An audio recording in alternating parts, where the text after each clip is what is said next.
Hello guys, অর্পিতার লাইফস্টাইলে আপনাদের স্বাগত। আজকে আমার ঘরে কি হচ্ছে দেখুন সবাই। এটা বৃন্দাবন কবে যাবা? আমাকে দেবেও দিও, বৃন্দাবনে যাওয়ার আগে তুমি। মা কি পড়াশোনা করছে এত? পঞ্জিকা মা পঞ্জিকা এত পড়াশোনা করছে কি করবে?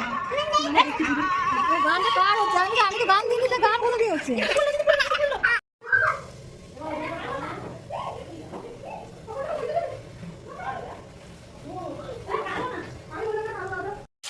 গোটা জিরে শুকনো লঙ্কা তেজপাতা ফোড়ন দিয়ে পেঁয়াজ দিয়ে দিয়েছি,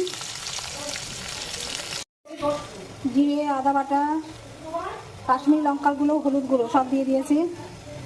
এবার টমেটো কুচি দিয়ে নাড়বো। মাছের মাথা দিয়ে দিয়েছি, মুগ ডাল দিয়ে দিয়েছি, একটুখানি নাড়বো। নেড়ে এবার পরিমাণ মতন জল দেবে।